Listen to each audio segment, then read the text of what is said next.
Selamat pagi, Oma Opa, Bapak Ibu, Saudara-saudari yang terkasih dalam Kristus. Kembali lagi bersama saya, Nugroho, dan sahabat saya, Ibu Susi, dalam acara Oke hari ini, Orang Kudus hari ini. ini.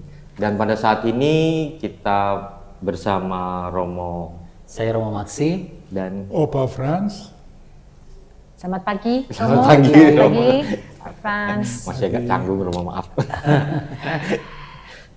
Romo, hari ini adalah tanggal 17 Mei 2023. Ya.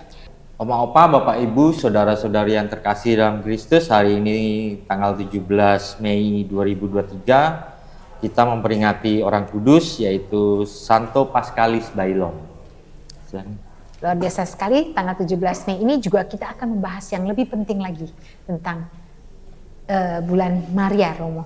Silahkan Romo, siapa nih Dominikus ini? Baik, terima kasih Opa dan Oma, Bapak dan Ibu, Saudara-saudari. Sebagaimana tadi sudah disampaikan, hari ini tanggal 17 Mei masih dalam kaitan dengan bulan Mei, di mana kita berbicara, merenungkan, menghayati tentang Bunda Maria, yaitu bulan Maria, bulan Mei ini. Dan secara khusus hari ini tanggal 17 kita mau bicarakan tentang bagaimana latar belakang doa Rosario dalam bulan Maria dalam kaitan dengan Santo Dominikus de Guzman. Jadi Santo Dominikus de Guzman itu hidup dari tahun 1171 sampai dengan 1223. Dia dalam kehidupannya, sebagaimana kita ketahui, Santo Dominikus ini adalah pendiri dari kongregasi pengkhotbah, Ordo Pengkhotbah, OP, atau juga bisa disebut sebagai Ordo Dominikus. Dalam masa hidupnya, ketika dia mendirikan Ordo atau biara baru ini, dia banyak mendedikasikan dalam doa-doa dengan Bunda Maria.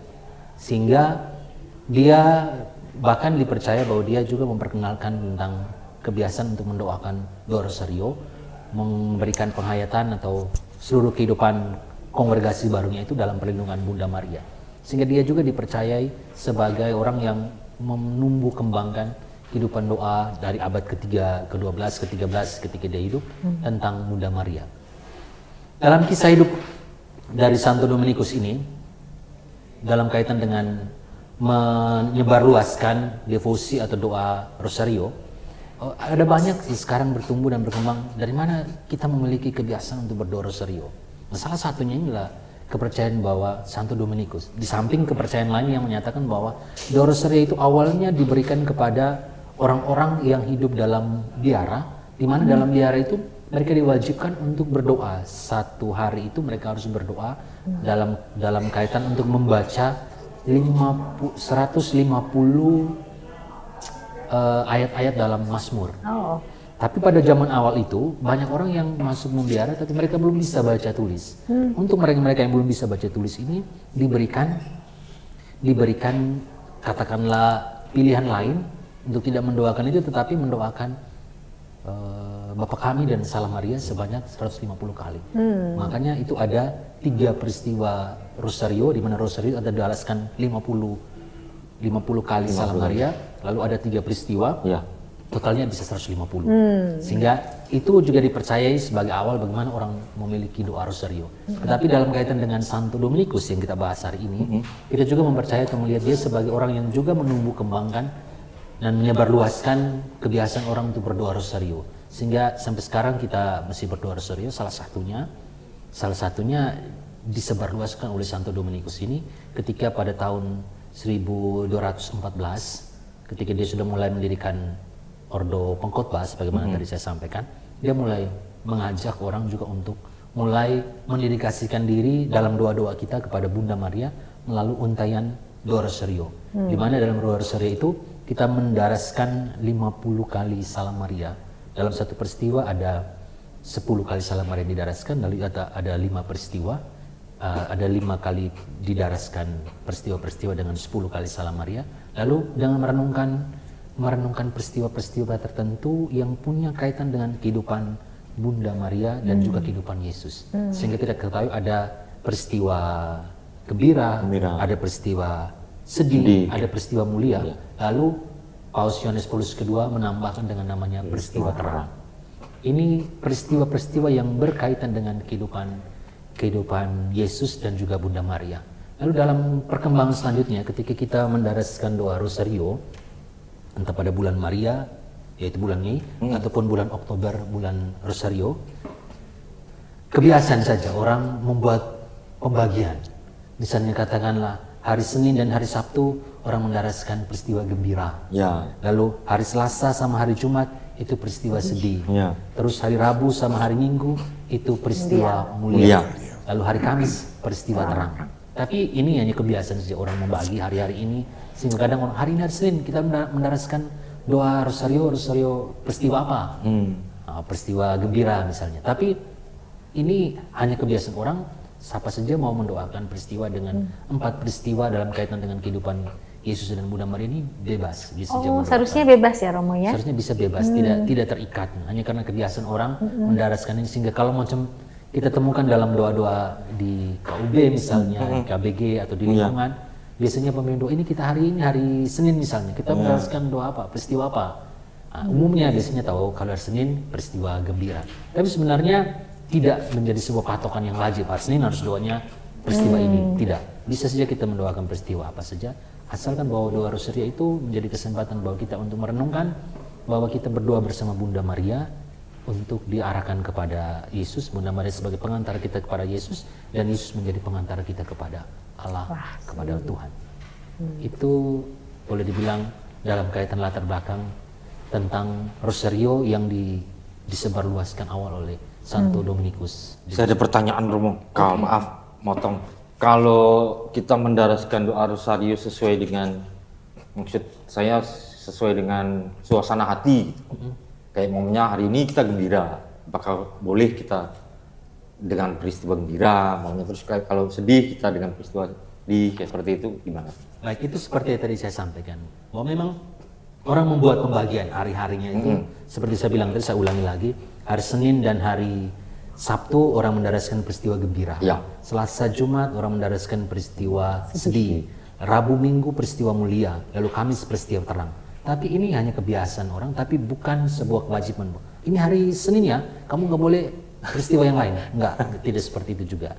Artinya kita bisa, kalau mau tadi sampaikan mau mendaraskan sesuai dengan suasana hati, tidak jadi soal. Karena intinya peristiwa-peristiwa yang ada itu, baik gembira, sedih, mulia maupun terang, itu hanya mau merenungkan, membawa kita untuk merenungkan sejauh mana peristiwa-peristiwa tertentu terjadi dalam kehidupan Yesus dan juga dalam kehidupan Bunda Maria. Kita renungkan itu, jadi memang ada situasi gembira, ada situasi sedih, ada mulia, dan juga ada peristiwa-peristiwa terang. Kalau mau mendaraskan doa itu berkaitan dengan suasana hati, tidak jadi soal. Intinya kan adalah bahwa kita berdoa bersama. Betul, iya. Jadi Romo, intinya di sini yang tadi Romo sudah terangkan bahwa Santo Dominikus adalah santo yang memberikan peluang bagi rakyat yang tidak bisa membaca pun bisa berdoa bersama-sama, Romo. Intinya di situ ya Romo ya. Dan saya rasa itu menjadi begitu banyak orang yang mengikuti doa Rosario, dan aku rasa jadi terkabul, makanya Santo Dominikus ini hari itu pun dirayakan oleh banyak Santo Dominikus menjadi salah seorang yang menyebarluaskan kebiasaan untuk berdoa Rosario. Luar biasa sekali ya, sampai detik ini ya Romo ya, banyak sekali ya. Mungkin ke Opa Franz mungkin ada pengalaman mengenai ini. Kalau di keluarga kami itu setiap bulan Maria dan bulan Rosario itu selalu kita berdoa bersama keluarga, cucu dan anak cucu. Itu pertama saya ingin memberikan pendidikan secara khusus untuk berkenalan dengan Bunda Maria, untuk berdoa kepada Bunda Maria, pada Tuhan Yesus, tapi lewat Bunda Maria. Tapi ada banyak hal yang positif di dalam kami berdoa bersama-sama. Itu ada kadang-kadang bisa dikabulkan permohonan, tapi ada kadang-kadang juga ditunda. Dan itu membuat kami tidak patah arang, tetapi kami tetap untuk berdoa terus berdoa terus menerus. Gitu. Lalu ada hal-hal yang tentunya sebagai orang tua, sebagai opa dan oma, kami punya kewajiban untuk mendidik anak-anak cucu kami, karena keluarga adalah seminari yang pertama, Romo ya. Jadi menanamkan bagaimana kita berdevosi kepada Bunda Maria, menanamkan bagaimana kita berdoa kepada Tuhan Yesus. Tentang hasilnya itu nanti bersamaan dengan waktu yang akan menjawabnya. Demikian. Kalau saya boleh tambahkan, Romo, dengan doa Rosario, kebetulan 5 tahun yang lalu di keluarga saya juga kena masalah yang hebat, luar biasa, yang tidak pernah kita pikirkan. Tapi untungnya saat itu kita satu keluarga, kakak saya 3, mama saya, papa saya juga kebetulan masih ada. Kita semua berdoa Rosario, Romo. Mama papa saya itu bukan orang Katolik, tapi kita kasih mereka kertas untuk doa Rosario, dan luar biasa sekali ikut, dan luar biasa sekali memang kita bukan mengharapkan hasil, tapi Romo, kita mengharapkan bahwa disitulah ada kedekatan, ada kekuatan yang sangat luar biasa di dalam doa Rosario. Kita bergandengan tangan, kita doa Rosario, dan hasilnya memang tidak instan, tapi Tuhan membentuk kita dari doa Rosario hari demi hari. Setiap jam 10 malam kita semua video call, kita berdoa bersama, dan hasilnya sangat lama, Romo, 5 tahun kemudian, 5,5 tahun kemudian baru kami menerima hasilnya. Tapi itu menjadikan kami satu dengan yang lain, satu keluarga bersama anak-anak, cucu dari mama saya itu semua, kita semua jadi luar biasa kekuatan doa itu. Melalui Bunda Maria dihantar pada anaknya. Boleh bertanya? Iya, boleh.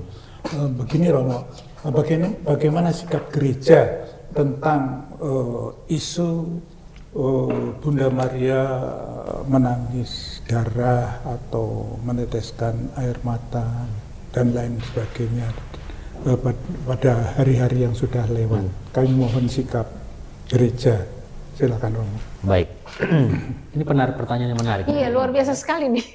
Karena memang kalau kita lihat dalam sejarah kehidupan gereja, ada banyak sekali peristiwa penampakan Bunda Maria. Yang terkenal tentu saja di Lourdes, di Fatima, terus di Meksiko, itu baru penampakan yang terkenal. Lalu kalau mau tanyakan tentang pandangan atau sifat gereja, yang pertama, ketika gereja menetapkan bahwa itu penampakan-penampakan sebagai suatu hal yang diyakini oleh gereja, itu melalui proses penelitian dan studi yang panjang. Bagaimana gereja baru bisa memutuskan bahwa ini benar-benar sebuah peristiwa penampakan, sehingga orang bisa datang kunjung ke tempat itu untuk berdoa dengan bantuan doa Bunda Maria. Lalu fenomena yang terjadi dalam kehidupan gereja dari waktu ke waktu, kadang-kadang seperti yang Oba bilang, kadang-kadang terjadi orang bilang, oh ada penampakan Bunda Maria di sini, oh ada patung Bunda Maria menangis Darah lagi, Romo. Ya, itu pengalaman orang tertentu yang melihat peristiwa itu. Lalu kalau mau tanya sikap gereja ya terus terang saya gereja dalam banyak hal seringkali berhati-hati untuk mengeluarkan pernyataan atau pendapat bahwa ini benar-benar sebuah peristiwa penampakan yang diyakini dan juga dipercaya oleh gereja, karena membutuhkan namanya penelitian, membutuhkan namanya studi, membutuhkan namanya kesaksian betul-betul dari orang yang mengalami atau menemukan peristiwa itu, baru kemudian gereja bisa memutuskan dan menetapkan bahwa benar itu terjadi sebuah peristiwa penampakan dari Bunda Maria. Intinya bahwa gereja butuh waktu, butuh proses untuk menetapkan sebuah peristiwa atau momen tertentu berkaitan dengan Bunda Maria sebagai sebuah penampakan misalnya. Gak secara instan tidak langsung secara diakui. langsung, oh iya benar ada yang tidak. Nah, satu lagi, Romo, kalau Gua Maria, Romo, umpama tiba-tiba ada pendirian Gua Maria seperti itu, apakah itu juga karena ada sesuatu atau gimana, Romo? Yang setahu Romo lah saat ini. Kalau setahu saya tentang pendirian Gua Maria, sebenarnya orang bisa menjadikan Gua Maria di mana saja, karena berkaitan dengan Maria ini kan juga sebuah bentuk devosi, sebuah bentuk penghormatan, penyembahan khusus kepada tokoh tertentu, dalam hal ini kepada Bunda Maria. Lalu berkaitan dengan Gua Maria itu juga karena namanya Gua Maria ini juga karena berkaitan dengan peristiwa penampakan di Lourdes misalnya, itu di sebuah gua, dan ini kemudian sehingga kita sudah tahu bahwa biasanya Bunda Maria dipasang di gua karena ada peristiwa penampakan itu. Lalu kalau sekarang ditanyakan bagaimana orang mau tentukan sebuah tempat untuk menempatkan Gua Maria, sebenarnya Nah, tidak ada ketentuan khusus mau tempatkan di mana Bunda Maria. Tergantung dari orang yang mau menempatkan. Biasanya di gereja, dekat gereja, atau di tempat tertentu yang orang percaya punya sejarah atau sumber air dan lain sebagainya. Biasanya orang tempatkan patung Bunda Maria. Intinya bahwa itu menjadi sarana. Tempat-tempat itu kan hanya menjadi sarana saja bahwa kita membawa doa-doa kita bersama dengan Bunda Maria. Baik sekali Romo. Sebelum kita tutup acara ini, Romo silakan berdoa untuk kami dan pemirsa semua. Baik, mari kita berdoa. Dalam nama Bapa dan Putra dan Roh Kudus. Amin. Tuhan Allah Bapa yang Maha Baik, kebaikan-Mu sungguh boleh kami rasakan dalam kehidupan kami. Secara khusus ketika Bunda Maria hadir menemani dan menyertai kami dalam perjalanan kami. Tuhan Bapa yang Maha Baik, kami percaya, kami meyakini dalam iman kami sebagai orang-orang Katolik bahwa Bunda Maria senantiasa menolong, menemani dan menyertai kami dalam kehidupan ini. Ketika kami bersama Bunda Maria membawa doa-doa kami dalam untayan doa-doa rosario yang bisa kami panjatkan baik secara pribadi maupun secara bersama dalam keluarga atau dalam kelompok basis, dalam lingkungan dan dalam gereja. Tuhan, kami mohon dengarkanlah doa-doa kami yang kami bawa kepadamu dalam doa-doa rosario yang kami panjatkan kepadamu. Semoga Bunda Maria yang membawa doa kami kepada Yesus dengan pengantaran Yesus Putramu kepadamu, boleh Engkau dengarkan dan Engkau berkenan mengabulkan doa-doa kami. Tuhan, nama-Mu yang kudus kami puji kini dan selalu sepanjang segala masa. Amin. Salam Maria, penuh rahmat Tuhan sertamu, terpujilah Engkau di antara wanita, dan terpujilah buah tubuhmu Yesus. Santa Maria Bunda Allah, doakanlah kami yang berdosa ini, sekarang dan waktu kami mati. Amin. Salam Maria, penuh rahmat Tuhan sertamu, terpujilah Engkau di antara wanita, dan terpujilah buah tubuhmu Yesus. Santa Maria Bunda Allah, doakanlah kami yang berdosa ini, sekarang dan waktu kami mati. Amin. Salam Maria, penuh rahmat Tuhan sertamu, terpujilah Engkau di antara wanita, dan terpujilah buah tubuhmu Yesus. Santa Maria Bunda Allah, doakanlah kami yang berdosa ini, sekarang dan waktu kami mati. Amin. Kemuliaan kepada Bapa dan Putra dan Roh Kudus, seperti pada permulaan, sekarang, selalu dan sepanjang segala abad. Amin. Dalam nama Bapa dan Putra dan Roh Kudus. Amin. Baik pemirsa di rumah, sampai di sini acara ini. Juga jangan lupa untuk like, subscribe, dan share di YouTube Sosieta Santa Clara. Sampai jumpa di acara Oke, hari ini Orang Kudus hari ini yang berikutnya. Orang Kudus hari